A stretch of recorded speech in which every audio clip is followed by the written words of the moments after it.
ផ្លាស់ប្ដូរ user ឥឡូវនេះយើងកំពុងតែ log ចូល user main identity អញ្ចឹងយើងទៅ log ចូល user ផ្សេងមួយទៀត file switch identity អញ្ចឹងមុនយើង log ចូល user បានលុះត្រាយើងចុចទៅលើ manage identity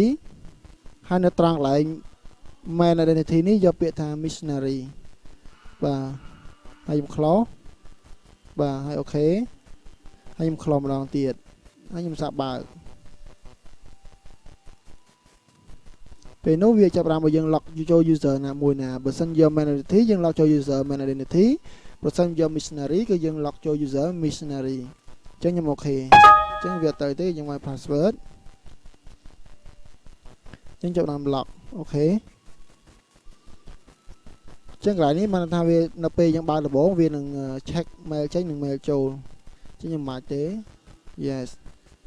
កន្លែងនេះបានថាវាឲ្យយើងបង្កើត email បាទបានថាឲ្យយើងបញ្ចូល mail account នៅក្នុង AliExpress ដល់ពេលយើងបង្កើតកន្លែងយើងបង្កើត email account ណាអញ្ចឹងចំណុចនេះគឺខ្ញុំអត់ទាន់បង្កើតទេខ្ញុំសូម cancel ចោល yeah ហើយព្រីធំតិចមកអញ្ចឹងនេះដូចគ្នាដែរខ្ញុំធីកកន្លែងនេះមួយមកដើម្បីនៅពេលបើកមកវា log ចូលទៅក្នុង inbox តែម្ដងអញ្ចឹងឥឡូវនេះយើងកំពុងស្ថិតនៅក្នុង user nary ឃើញទេអញ្ចឹងយើង log ចូល user ខ្ញុំ delete នេះចោលយើង log ចូល user nary មែនប៉ុន្តែយើងអត់ទាន់មាន mail account ដើម្បី send ទេ copy user identity ឥឡូវខ្ញុំសូម log ចូល switch នេះដើម្បីផ្លាស់ប្ដូរ log មក log ចូល main identity វិញម្ដងខ្ញុំ log ចូល main identity អញ្ចឹងនេះស្ថិតក្នុង main identity គឺមាន user របស់វាផ្ទាល់អញ្ចឹងចំណាយឲ្យក្នុង user nary អត់មានទេវាខុសនេះអញ្ចឹង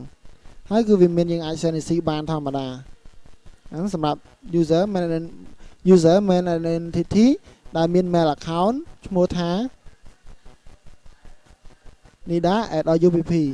ឥឡូវនេះខ្ញុំចាប់ផ្ដើម log ចូល user nary ហើយបង្កើត email ឲ្យ user nary វិញអញ្ចឹងដើម្បី log ចូល user ផ្សេងដែលខ្ញុំទៅចុចលើ switch identity ហើយជ្រើសរើស user nary ហើយបើខ្ញុំវាយ password ដើម្បី log អញ្ចឹងជាធម្មតាគឺ user ផ្ទាល់ខ្លួនគឺដឹង password ផ្ទាល់ខ្លួនរបស់គេយើងមិនមែនចេះតែដឹងទេបាទអញ្ចឹងខ្ញុំចូល License ឃើញវាអត់មានទេអញ្ចឹងខ្ញុំចាប់ផ្ដើមបង្កើត email account ចូលក្នុង user account ចុច mail ដូចគ្នាដូចតែយើងបង្កើតនៅក្នុង user main identity ដូចគ្នាអានេះឧទាហរណ៍ខ្ញុំដាក់ថា miss nary ដូចគ្នា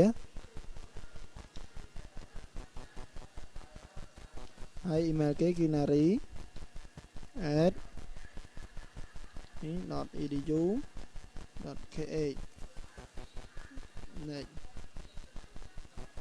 ចានេះច្រកចេញច្រកចូលអូដល់ថាឥឡូវច្រកចេញខ្ញុំដាក់14តែឥឡូវខ្ញុំដាក់ថា13អញ្ចឹងវានឹងមានបញ្ហា error ថាឥឡូវដាក់ថា13ចុះដាក់ខុស copy mail server ខ្ញុំហើយច្រកចេញខ្ញុំអត់ទាន់ដាក់ដែរ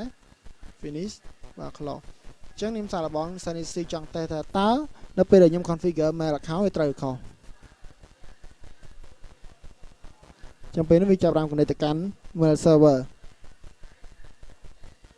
អញ្ចឹងបើសិនជាវាចេញយូរអញ្ចឹងមានន័យថា mail វា connect មិនត្រឹមត្រូវទេការ connect របស់វាហ្នឹងអញ្ចឹងយើង stop តែម្ដងទៅអញ្ចឹងនៅពេលដែលវា error ម្ដងគឺវាចេញបញ្ហានឹងបញ្ហាដែលយើងឃើញបាទអញ្ចឹងខ្ញុំខ្វែងចោលខ្ញុំទៅដូរនៅត្រង់ចូលទៅក្នុង account ម្ដងទៀតហើយចុចលើវាយក property ដើម្បីធ្វើការផ្លាស់ប្ដូរច្រក mail ចេញ mail ចូល server សំខាន់កន្លែងនេះគឺខ្ញុំដូរឲ្យមកបាទច្រកចេញចូលគឺ IP នេះហើយខ្ញុំសាកល្បង Sanity ម្ដងទៀតអូខេអញ្ចឹងបានថាវា connect ទៅកាន់ mail server ឃើញហើយវាសួរថាតើ user ដែលយើង log ចូលមាន password លេខប៉ុន្មានបាទអញ្ចឹង log អូខេបាទអញ្ចឹងត្រឹមត្រូវអញ្ចឹងយើងនឹងទទួល mail box មួយពី server បាទពាក្យ welcome ឲ្យយើងដែលយើងបង្កើតក្នុង Yahoo ដូចគ្នាបាទអញ្ចឹងខ្ញុំសាកល្បង send ទៅ user identity ដែលមាន mail account ឈ្មោះថា nida អញ្ចឹង nida@upp.edu.kh អ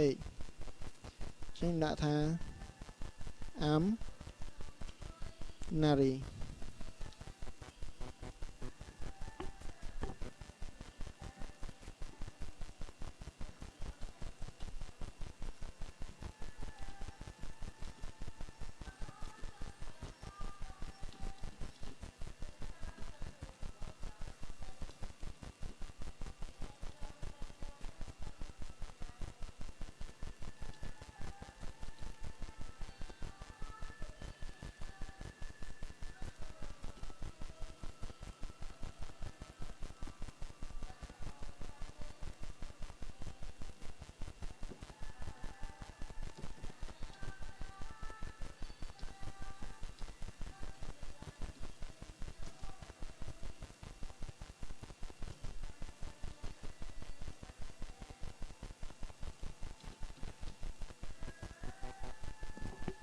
ចឹងចាប់បាន send ចឹងចុចលើ send receive មួយទៀតក្នុងការ send បាទដើម្បីចង់ដឹងថា mail ចេញ mail ចូលចឹង mail ចាំបានបញ្ជូនចេញទៅហើយចឹងខ្ញុំទៅចាប់បាន lock ចូលទៅក្នុង user identity ដើម្បីចង់ដឹងថាតើ mail ចេញ mail ហ្នឹងគេទទួលបានហើយឬនៅបាទចឹង lock ទៅកាន់ user mail identity វិញ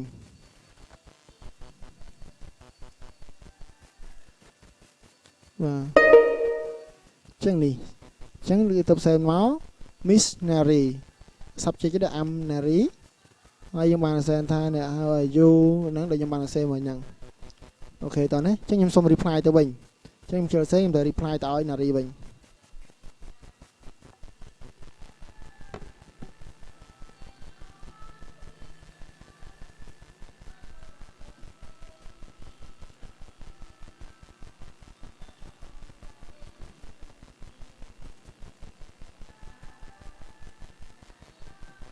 ចឹងខ្ញុំសេប៉ុណ្ណឹងខ្ញុំសែនទៅវិញ